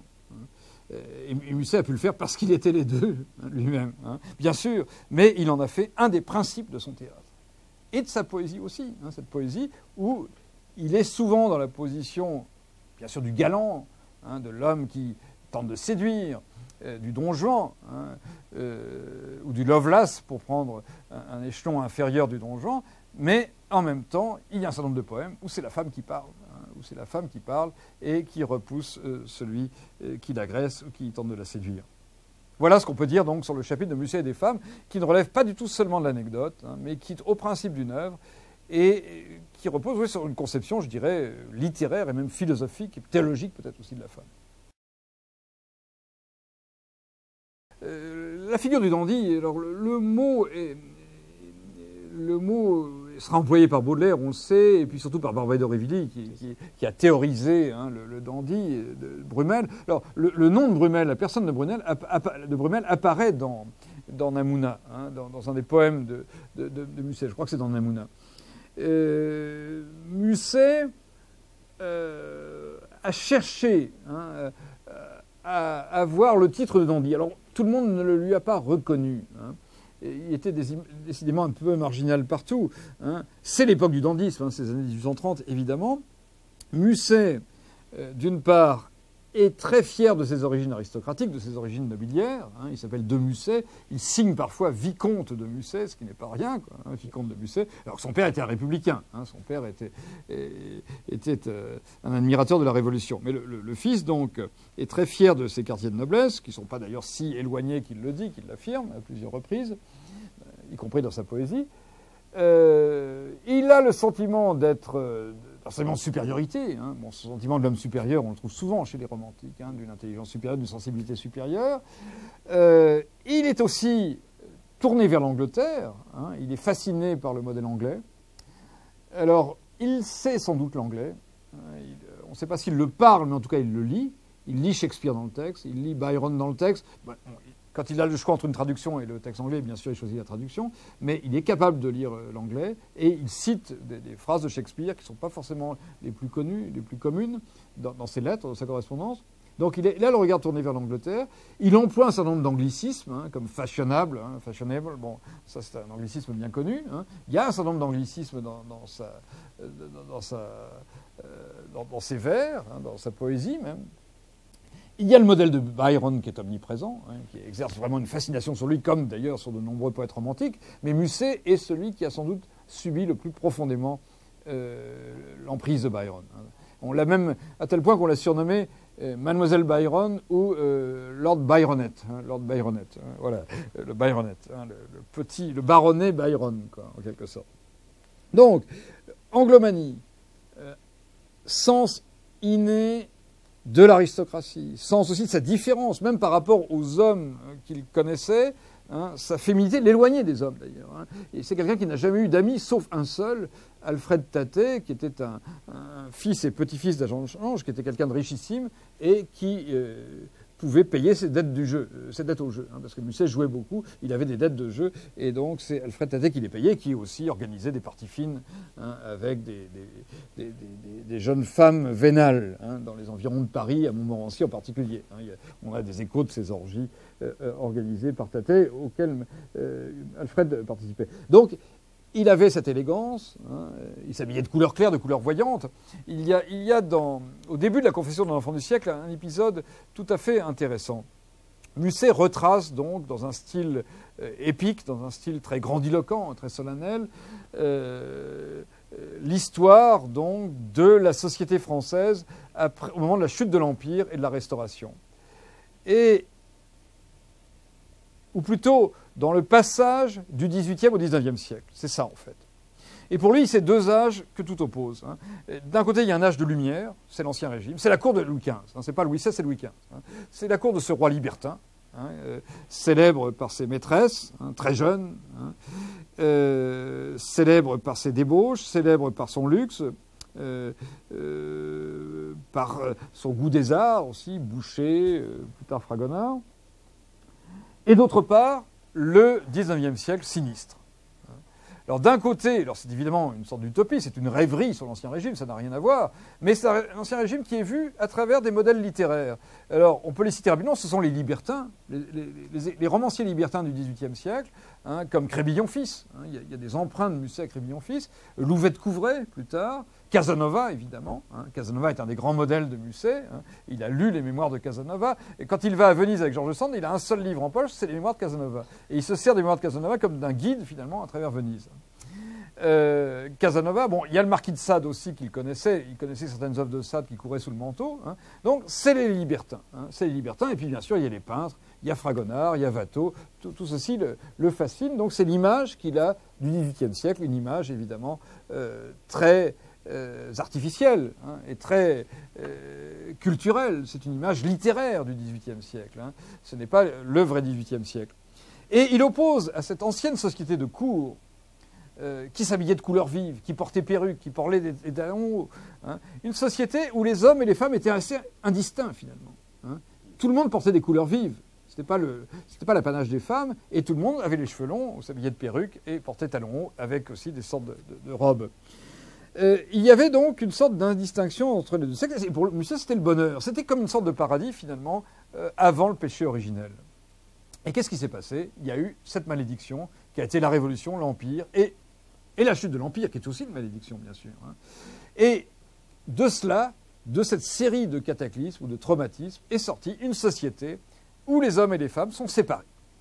On a d'un côté les hommes vêtus de noir, c'est la mode anglaise qui a triomphé, donc les idées puritaines, le puritanisme anglais qui impose donc l'habit noir, hein, la redingote, les hommes en noir, comme en deuil, et en face les femmes vêtues de blanc dans leur innocence. Hein. Donc on a le blanc et le noir, on a un tableau en noir et blanc qui succède à un tableau coloré.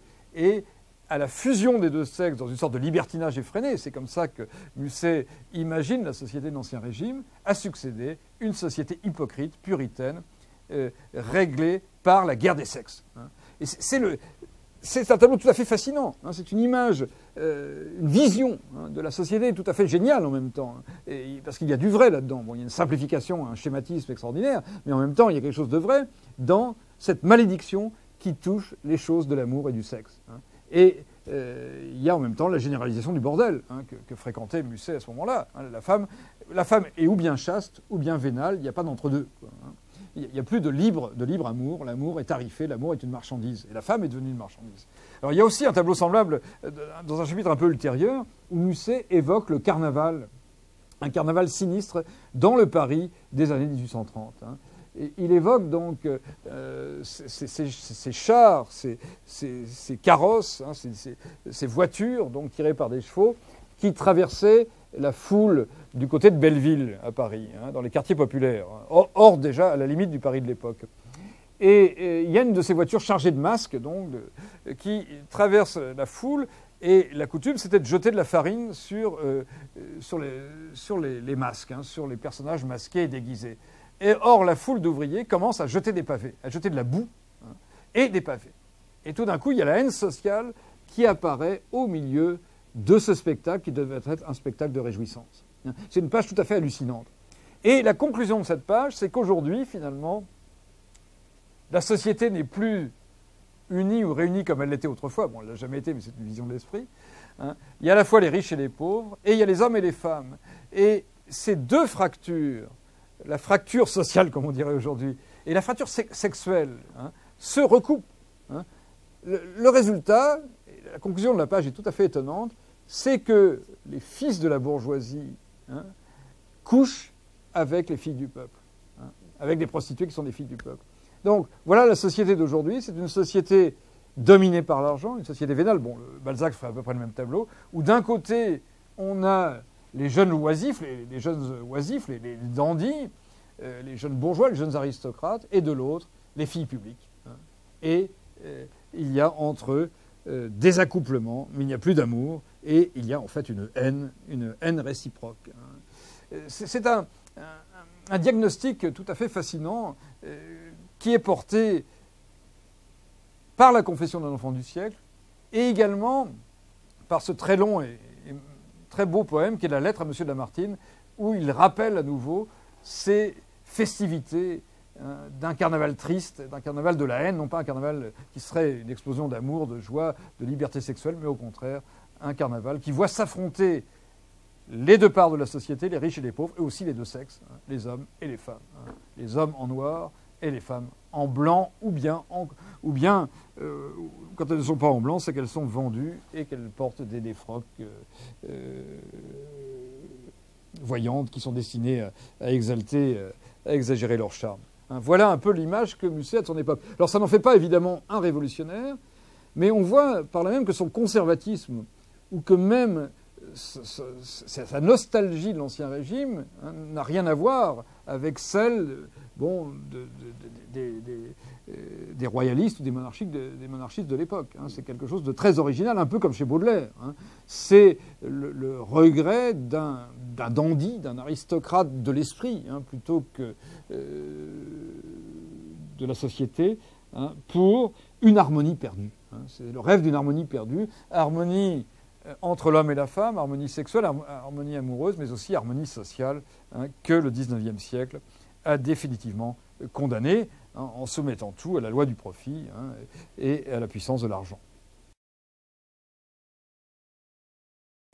Et le Christ que j'évoquais tout à l'heure, le Christ que l'on voit apparaître dans la nuit de mai sous l'allégorie du pélican mystique, on le voit ressurgir aussi parfois sous des aspects presque sociaux. Presque sociaux, pas tout à fait. Il faut rappeler que cette époque romantique, et les années 1830 en particulier, ont été une époque où on a essayé, de toutes les manières possibles, de revitaliser le christianisme, mais sous des formes dérivées, des formes imprévues. On a essayé de réactualiser le message christique, et notamment dans les milieux de gauche. Et les socialistes en particulier, les socialistes révolutionnaires, ont tenté parfois de faire du Christ un révolutionnaire lui-même. Il y a Frank Baumann, l'historien Frank Baumann, qui a écrit un très beau livre il y a quelques années qui s'appelait Le Christ des barricades, publié aux éditions du Cerf, dans une collection intitulée Jésus après Jésus, le Christ des barricades. Le même Frank Baumann a écrit un livre qui s'appelle Les Christs romantiques. Et le Christ des barricades, oui, c'est ce Christ envisagé, bien sûr, du point de vue de son humanité, pas du point de vue de sa divinité. C'est l'homme de douleur, celui que célébrait Musset aussi. C'est donc le Fils de l'homme souffrant, l'homme aimant, qui se sacrifie, qui s'immole pour le salut de l'humanité. Et on retrouvera jusque chez Marx plus tard l'image du prolétariat Christ. Alors Marx, évidemment, le fait avec une certaine ironie, mais le nouveau Christ, c'est le prolétaire, finalement, d'où doit surgir la rédemption de l'humanité. Le salut de l'humanité passera par le sacrifice du prolétaire et aussi par la révolte du prolétaire, parce que désormais le sacrifice n'est plus accepté, quoi. Donc Musset se place dans ce contexte-là où on a en quelque sorte une renaissance ou une résurgence de la vieille religion ou de certains aspects de la vieille religion, une religion qu'on considère comme vieille à l'époque, qui est plus vieille, je pense, à l'époque qu'elle ne l'est aujourd'hui. Religion à laquelle, plutôt qu'on va faire servir à toute une série d'usages, d'usages dérivés, des usages politiques en particulier. Flaubert, dans L'éducation sentimentale, a donné une illustration assez caricaturale de ces socialismes christiques, de ces socialismes évangéliques ou de ces évangiles du peuple qui ont fleuri à l'époque. Alors Musset ne va pas jusque-là, mais il est sensible néanmoins, il critique les socialistes, et il a des phrases très blessantes. Il caricature par exemple dans un poème satirique qui s'appelle Dupont et Durand, écrit un peu dans le style de Boileau, il caricature toutes les utopies socialistes, comme celle de Fourier par exemple, ou de Saint-Simon, qui ont beaucoup de vogue à l'époque. Il parle du coche humanitaire, il appelle le chemin de fer, il désigne le chemin de fer par cette périphrase, le coche humanitaire. Donc le mot humanitaire pour lui est un mot vraiment ridicule et même obscène. Il déteste l'humanitarisme. Il y a beaucoup de choses qu'on retrouve aujourd'hui d'ailleurs comme ça. On galvaude l'humanité et l'humanitaire comme aujourd'hui, et Musset déteste cela, il s'en moque. Mais néanmoins, il a entendu ces discours, notamment par la voix de George Sand, qui, elle, va s'engager à un moment donné dans ce socialisme utopique, dans ce socialisme révolutionnaire et évangélique tout à la fois. Et il y a chez lui, donc, des personnages qui sont des doubles du poète, qui reprennent un peu ce rôle sacrificiel qui est celui du Christ. Alors j'ai évoqué le Pélican de la nuit de mai, il faut aussi évoquer une grande figure, qui est celle de Rolla, de Jacques Rolla. C'est le héros éponyme d'un très long poème qui s'appelle donc Rolla, qui a eu un succès considérable, qui faisait pleurer les lecteurs, qui aujourd'hui ferait plutôt sourire. Rolla, c'est ce personnage-là que vous voyez là sur la couverture de mon édition de La Confession d'un enfant du siècle. Et qu'est-ce que fait Rolla, qui est ruiné, qui a perdu sa fortune au jeu? Il décide de se suicider. Donc il s'offre une dernière nuit avec une très jeune fille, qui a tout juste 15 ans, que sa mère lui a vendue, on est en pleine immoralité, sa mère lui a vendu cette jeune fille, qui est pucelle, qui est vierge. On le voit à cette fenêtre de Paris, il aperçoit les toits et il aperçoit les premières voitures, ce pas des camions à l'époque, mais des voitures qui viennent ramasser les ordures ou qui apportent les provisions à la ville. Et au milieu de tout ça, il y a des chanteurs ambulants qui chantent une vieille romance. Et Rolla donc est confirmé à ce moment-là dans sa décision de mourir. Il retourne se coucher près de Marion, la jeune prostituée, et il s'empoisonne. Mais en mourant, il embrasse Marion et Marion l'embrasse. Ils se sont aimés. Le dernier vers est célèbre. Dans ce chaste baiser, son âme était partie, et pendant un moment, tous deux avaient aimé.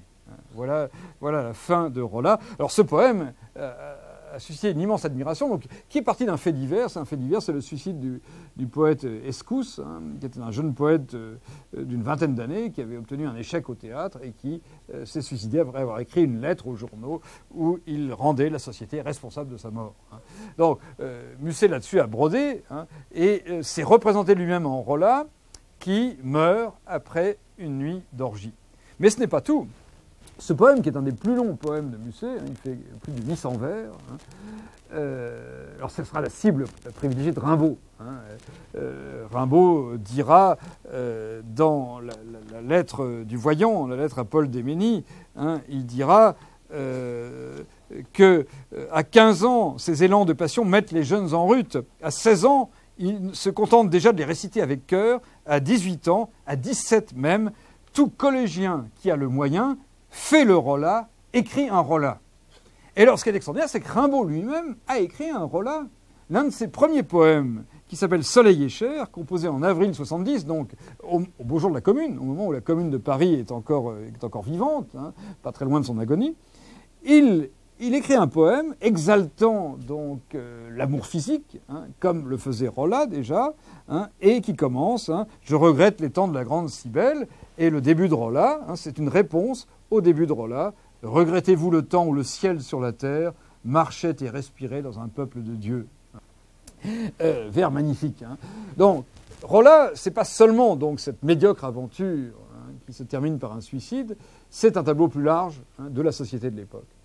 Et dans ce tableau épique, parce que c'est écrit en alexandrin, en plus de 800 alexandrins, Rolla est comparé au Christ. Tout à l'heure, je vous disais que Musset comparait Don Juan au Christ. Et bien, dans ce poème aussi, comme dans Namouna, où Don Juan était comparé au Christ, Rolla est assimilé au Christ. Et la dernière nuit de Rolla est comparée, une sorte de métaphore filée, à la dernière nuit de Jésus, à la nuit de la Passion, au jardin des Oliviers, au monde des Oliviers. Le dernier repas de Rolla, sa dernière scène, c'est de faire l'amour, c'est l'orgie avec Marion. Et cette nuit qui précède sa mort, c'est une nuit d'agonie, comme celle que le Christ a vécue au mont des Oliviers. Le suicide de Rolla, c'est donc un sacrifice. C'est un sacrifice christique. Et il se tue à l'aube. On voit les couleurs de l'aube. Mais il n'y a rien qui ressemble plus aux couleurs de l'aube que celles du crépuscule. Le Christ est mort l'après-midi, Rolla meurt au matin, mais c'est le même ciel sanglant. Et la comparaison est faite dans le poème, elle est soulignée. Rolla est un nouveau Christ qui aime et qui meurt pour avoir aimé, comme le Christ meurt pour avoir aimé l'humanité. Alors, quel rachat ? Eh bien, si on peut espérer un rachat, c'est l'amour. C'est le baiser d'amour à la fin. La mort sous Scully, dans ce chaste baiser, son âme était partie. Et pendant un moment, tous deux avaient aimé. C'est ce baiser d'amour qui est la rédemption. L'humanité et la société sont perdues, perdues par l'argent, perdues par le profit, perdues par la division entre les hommes et les femmes, entre les riches et les pauvres. La seule rédemption possible, c'est celle que l'on peut espérer de l'amour. Voilà le message de Rolla, qui est un message évangélique. Sauf que, évidemment, cet amour, il s'agit d'un amour très terrestre, un amour qui n'est pas totalement spiritualisé. Là encore, on reste toujours, avec Musset, dans l'entre-deux. L'entre-deux, entre le texte et le corps, entre le mental et le physique, entre le spirituel et le matériel. Il s'agit toujours d'une incarnation, mais d'une incarnation qui n'aboutit pas à cette spiritualisation chrétienne. Lévi-Strauss est un grand admirateur de Musset. Ça, c'est une anecdote personnelle, mais j'envoie assez régulièrement mes livres à Claude Lévi-Strauss, puisqu'ils ont porté sur le Brésil et sur Jean de Léry en particulier, que Lévi-Strauss a été l'un des premiers à reconnaître, dont il a fait usage d'ailleurs dans Tristropique. Tristropique, c'est un peu la réécriture actualisée et amplifiée de l'histoire d'un voyage sur la terre du Brésil. Donc, une année, il y a quelques années, donc j'ai envoyé à Claude Lévi-Strauss l'un de mes derniers livres qui portait sur le Brésil de Jean de Léry. Et il me fait une belle lettre en réponse où il me remercie en 5 lignes de mon livre. Et ensuite, il me parle de mon livre sur Musset, que je n'avais pas envoyé, qu'il a peut-être reçu en service de presse. Livre qui, entre parenthèses, a été couronné par l'Académie française. Alors c'est peut-être à la suite de ça qu'il en a entendu parler et qu'il l'a eu entre les mains. C'est très probable. Toujours est-il que Claude Lévi-Strauss se met à me parler de Musset, pour lequel il dit avoir une grande admiration. Et il dit qu'un de ses souvenirs de jeunesse, c'est d'avoir été à la Comédie Française, voir du théâtre de Musset, voir des comédies de Musset. Et il me met à la fin de cette lettre, d'ailleurs, je le cite, je cite Rolla, d'ailleurs, dans, je crois que c'est l'Anthropologie structurale. Et j'ai beaucoup cherché, j'ai cherché dans l'index aussitôt, je ne l'ai pas trouvé, hein, mais en feuilletant, hein, j'ai retrouvé ces deux vers que j'ai cités, le début de Rolla, hein, qui est tout simplement magnifique, qui est « Regrettez-vous le temps où le ciel sur la terre marchait et respirait dans un peuple de Dieu ». Ces vers ne sont pas référencés.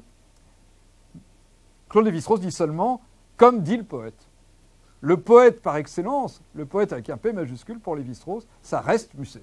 C'est pas Victor Hugo, hein, c'est pas Vigny, c'est pas Lamartine, c'est pas Rimbaud ni Baudelaire, c'est Musset.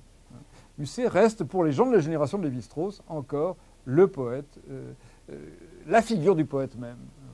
Après, ça change. Après, il y a eu une désaffection pour Musset. Alors, pourquoi est-ce que Musset a incarné à ce point la poésie? Bon, j'essaie de l'expliquer, parce que justement, cette poésie a besoin de s'incarner. Elle ne peut pas vivre sans être incarnée. Et d'autre part, il est plus facile pour un lecteur. Hein, c'est une poésie donc, qui repose sur une incarnation première qui est celle du poète et qui postule l'incarnation seconde du lecteur, hein, qui va se prendre à son tour pour l'enfant du siècle. Hein. Il y a aussi un autre facteur, c'est que par exemple, il est difficile, il est impossible même de s'identifier à Victor Hugo. Ou à Baudelaire, c'est pas très facile, ni très confortable surtout. Hein. Bon, même si hein, mon semblable est mon frère, d'accord, mais c'est en même temps mon ennemi. Hein. Le lecteur est l'ennemi en même temps que le frère. Bon, le frère ennemi, si l'on veut. Alors pour Musset, l'identification est beaucoup plus facile. Hein. Hugo est trop grand, hein, trop massif, et puis il est trop Hugo hein, pour susciter l'adhésion et l'identification. Musset, justement, plus évanescent, plus fragile, plus inconsistant, diraient les méchantes langues, hein, se prête beaucoup plus à l'identification. Hein, c'est le ressort même de sa poésie. Et du coup, il a pu pérenniser cette image un peu désuète, hein, totalement désuète, du poète. Hein. Louis Aragon, par exemple, dans Le Mentir vrai, en 1984, hein, dénonce les vieilles baudruches de l'inspiration, les Mimi Pinson penchés sur l'oreille en plâtre du poète barbu. Alors ça renvoie à une image très précise. C'est une statue qui a trôné longtemps devant la Comédie Française à Paris, qui a été enlevée d'ailleurs dans les années 50. C'est symptomatique, c'est à la fin des années 50 que Musset a perdu ce prestige. Donc on voyait, c'est une statue de Falguière, je crois, du sculpteur Falguière, qui montrait donc le poète en redingote, assis et soucieux, hein, la plume à la main, avec effectivement à côté de lui une très jeune femme très décolletée, hein, qui était la muse, hein, lui soufflant l'inspiration. Hein. Donc voilà, Aragon lui-même s'en prend à ce cliché, à cette image d'Épinal, hein, que Musset a réussi à fixer pendant plus d'un siècle. Hein, ça a marché pendant plus d'un siècle, et bien au-delà de la révolution surréaliste. Hein. Dans les années 50, le surréalisme est en bout de course, mais il n'a pas encore pénétré sans doute dans le grand public. Hein. Et c'est à ce moment-là que Musset passe au purgatoire. Hein. Il a mis un siècle avant de passer au purgatoire. C'est une fortune extraordinaire. Alors j'ai employé le terme de bricolage tout à l'heure, en un sens peut-être un peu vulgaire. Hein. On pourrait peut-être y voir un usage plus précis chez Musset. Hein. Musset reprend des mythologies, hein, comme le font d'ailleurs les autres romantiques. Hein. On peut penser à Victor Hugo, dont la légende des siècles est une mythologie faite de morceaux de mythologie raboutés les uns avec les autres. Hein. La légende des siècles est, comme on sait, une grande épopée, hein, mais faite de fragments, de petites épopées. Hein. Il y a du fragmentaire aussi parfois chez Hugo, malgré ses très longs poèmes, malgré sa construction en cathédrale. Mais je reviens à Musset. Musset se sert en quelque sorte dans les diverses panoplies, qui sont à portée de main. Alors, il y a bien sûr la panoplie chrétienne, ce que j'appellerais la panoplie chrétienne, qui est la plus évidente. Hein. J'ai évoqué le Pélican de la Nuit de mai. Il y a le Christ de Rolla. Il y a le Christ du tableau d'église aussi.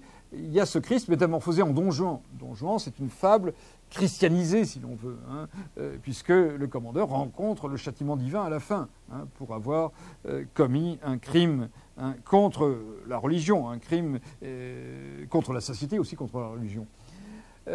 Donc, il y a cette panoplie christique, cette panoplie chrétienne, avec la croix, avec les épines, hein, avec le manteau, le manteau dont est revêtu l'homme de douleur, hein, ce manteau sanglant, hein, qui est évoqué à plusieurs reprises dans la poésie de Musset et dans la Confession d'un enfant du siècle, les épines, les clous. Il y a également dans la Confession un épisode tout à fait frappant. Hein, le jeune homme, le héros, Octave, quand il a été abandonné par sa maîtresse au début, pour se souvenir d'elle, se livre à une sorte de supplice. Il a acheté un cilice qu'il porte à même la peau sous sa chemise et dont les pointes lui hantent dans la chair à chaque fois qu'il se baisse, ou à chaque fois qu'il se frappe la poitrine, évidemment. Et sur ce cilice, donc, qui est un objet avec des pointes de fer qui lui hantent dans la chair, il a fait souder, il a adapté le portrait de sa bien-aimée. Donc là, on voit très bien comment il y a une confusion entre le cilice est un objet de dévotion, c'est un instrument de dévotion par lequel on humilie la chair. Les moines ou les dévots s'en servaient sous l'Ancien Régime. Donc Tartuffe se servait de discipline. Je dis cilice, non, c'est pas un cilice, c'est une discipline de fer. Donc c'est un objet de fer, une sorte d'instrument de torture finalement, de fer, sur lequel il adapte le portrait de sa maîtresse, et à chaque mouvement qu'il fait, ce portrait lui rentre dans la chair. Comme le Christ crucifié, marqué par les clous et les épines de la Passion. Donc là, on voit l'identification est complète. Et la panoplie, elle n'est pas seulement littéraire, on la trouve dans les poèmes, mais elle est dans la vie. Cette anecdote que raconte Musset, il n'est pas impossible qu'elle soit véridique, qu'il ait vraiment fait cela. On ne voit pas d'où ça pourrait venir. Il y a peut-être une source littéraire, mais il n'est pas du tout impossible qu'il l'ait vraiment expérimenté. Alors, il y a cette mythologie-là qui est très présente. Il y a la mythologie classique, évidemment. Musset est quelqu'un qui a fait ses études au lycée Henri IV, à Paris, dans un lycée classique. Il a appris le latin, qu'il connaissait sans doute assez bien. Alors, on n'a pas conservé de poèmes latins de lui comme on a conservé de Rimbaud, mais il a certainement composé des poèmes latins. Il a obtenu des prix, d'ailleurs, de composition latine. Il connaissait également un peu le grec, mais le latin est très présent. Il y a chez lui de très fréquents emprunts à Virgile, à Ovide et à Horace, qui étaient les trois grands auteurs, les trois grands poètes que l'on traduisait et que l'on apprenait par cœur et que l'on imitait dans des compositions latines. Donc on a dans sa poésie, notamment dans les nuits, des vers qui se comprennent, des tournures, des métaphores, des images qui se comprennent uniquement par référence au modèle latin. Il ne s'est pas servi de traduction, mais c'est des vers qu'il connaissait par cœur et qu'il a immédiatement transcrits en français. Donc, il y a cette mythologie-là, la mythologie des bucoliques, des pâtres, la mythologie d'Ovide, des métamorphoses. Musset est un poète extrêmement proche d'Ovide. La métamorphose, dans tout ce qu'elle a de douloureux, les métamorphoses d'Ovide racontent des transformations de mortels en objets, souvent suite à un viol, à un rapt, à une violence de tous ordres. Les métamorphoses sont marquées par cette violence. L'érotisme d'Ovide est marqué par la violence, par une violence sadique, la violence sadique des dieux, qui se joue des mortels, des humbles mortels. Et chez Musset, on retrouve cette violence, cette douleur associée à l'amour, cette douleur d'amour, cette douleur du désir. Et tout ça là vient d'Ovide. Donc, alors il y a aussi, bien sûr, la mythologie celtique venue à travers les poèmes d'Ossian, traduits ou plutôt transformés par Macpherson. L'un des poèmes les plus célèbres de Musset s'intitule « Opale, étoile du soir », qui est la traduction à peine amplifiée des chants de Selma dans les poèmes d'Ossian. Et ce chant sera mis en musique, donc l'adaptation française par Alfred de Musset sera mise en musique et sera également intégrée à un long poème qui s'appelle Le Saule. Et puis cette mythologie du Nord, elle est venue à travers Hoffmann, mais surtout à travers Shakespeare. Le grand modèle, c'est Shakespeare. Et il y a de très nombreuses références au théâtre de Shakespeare chez Musset, souvent très, très furtives. Alors il y a bien sûr Hamlet, avec le personnage d'Ophélie surtout. Il y a Roméo et Juliette. Il y a le roi Lear aussi. Il y a Richard III, Richard II. Il a sans doute vu ces pièces jouées à Paris par les comédiens anglais qui ont fait plusieurs tournées à ce moment-là, au début des années 1830.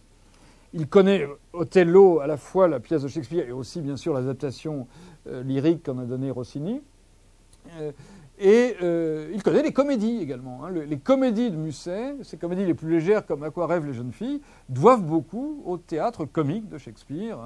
Des pièces comme À quoi rêvent les jeunes filles, comme Il ne faut jurer de rien.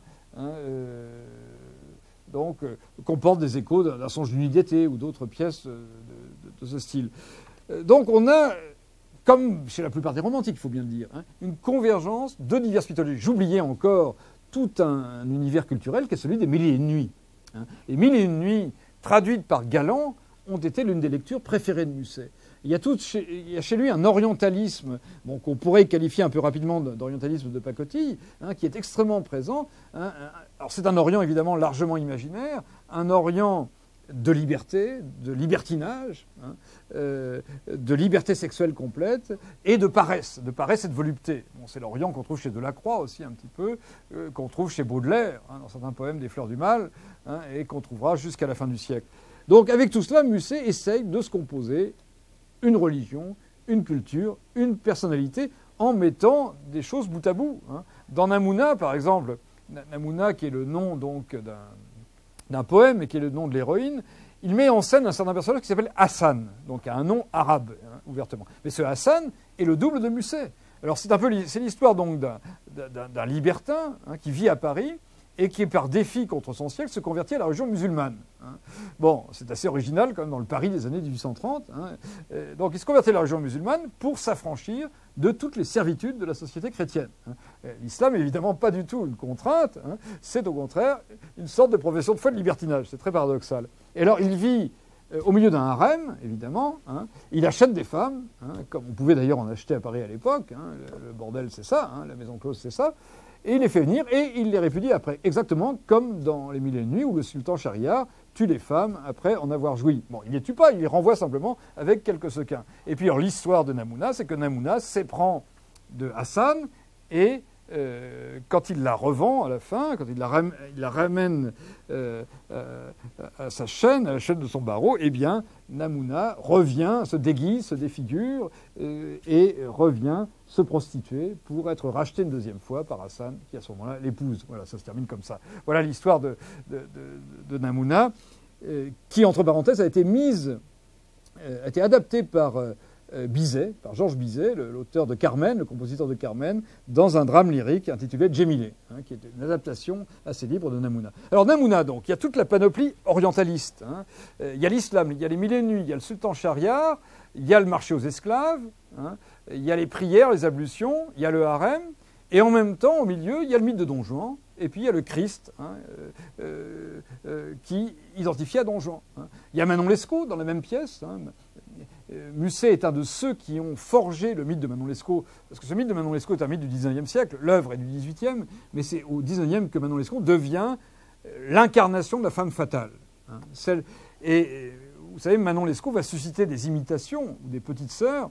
Hein. Carmen, précisément, que j'évoquais à l'instant, est une Manon Lescaut. Hein. En plus poivré, si l'on veut, une Manon Lescaut espagnole. Hein, mais c'est à peu près la même histoire, hein, une histoire très semblable. Hein. Donc, on voit dans une pièce comme Namouna, qui est une pièce très digressive, à saut et à gambade, une pièce fragmentaire, où il y a bien sûr aussi le modèle byronien, hein, qui est sous-jacent à l'ensemble, on a un montage de références littéraires, de références culturelles, et peut-être, et même parfois de fragments, d'emprunts. Hein. À la fin du poème, il y a une allusion à un conte de La Fontaine, c'est une découverte que j'ai faite, personne ne l'avait vue, qui s'appelle La courtisane amoureuse. La courtisane amoureuse, c'est un conte érotique de La Fontaine, très beau d'ailleurs, hein, un conte sadomasochique qui raconte l'histoire d'une grande courtisane dans la Rome antique qui donc à tous les hommes à ses pieds. Hein, c'est la plus belle femme et elle se vend très cher et elle dédaigne la plupart des hommes évidemment qui ne peuvent pas se l'offrir. Et tout d'un coup, elle tombe amoureuse d'un jeune homme qui la dédaigne. Donc renversement. Et alors pour entrer dans le lit du jeune homme, elle finit par entrer dans son lit. Elle accepte toute une série d'humiliations. Et l'humiliation suprême, c'est de déchirer sa robe devant lui. Hein. Elle n'a pas de servante pour la déshabiller, donc elle déchire sa robe à coups de poignard, avec un poignard qu'elle porte, elle déchire sa robe, et elle se pelotonne au pied de l'amant, hein, qui la laisse comme ça au bout du lit, hein, avant de s'intéresser à elle. Et Musset rappelle donc ces amours de Constance et de Camille, qui sont les deux personnages donc, de la courtisane amoureuse. Et Namouna, c'est aussi une courtisane amoureuse, une prostituée qui s'éprend de son client et qui l'épouse pour finir. Donc c'est une des clés du poème. J'ai découvert ça tout à fait par hasard. Et il y a une citation quasi littérale à la fin. C'est une citation d'une œuvre aujourd'hui complètement oubliée, qui est le Virgile travesti de Scarron. Paul Scarron, qui est un poète burlesque du XVIIe siècle, qui a raconté l'Énéide en l'amplifiant sous une forme burlesque. Et Musset cite quelques vers de Scarron, sans le dire évidemment, il évoque simplement Énée et Créuse, Énée qui découvre que Créuse est resté dans Troie en flammes et qui perd Créuse lors du sac de Troie, le père d'Énée Anchise, qu'Énée porte sur son dos, dit, quand son fils s'inquiète de la perte de sa femme, il lui dit « Oh, elle est sûrement en train de raccommoder sa jarretière. » Elle raccommode sa jarretière. Et Énée est en fureur, il a envie de battre son père pour un propos aussi leste, aussi désinvolte et aussi méchant. Et Musset reprend cela à peu près exactement dans son poème. Créuse répondait « Je mets ma jarretière, mais là donc, et si nous ?» répondait Énéas. « Je vais si tu ne viens, laisser tomber mon père. » On a tout à fait le même style burlesque que dans le Virgile travesti de Scarron et un écho quasiment littéral. Donc on voit comment cette poésie est extrêmement savante. En fait, elle a l'air comme ça d'une facilité. On a l'impression qu'elle est jaillie d'une inspiration immédiate. Ce que reproche, l'un des reproches faits à Musset, c'est qu'il ne travaille pas.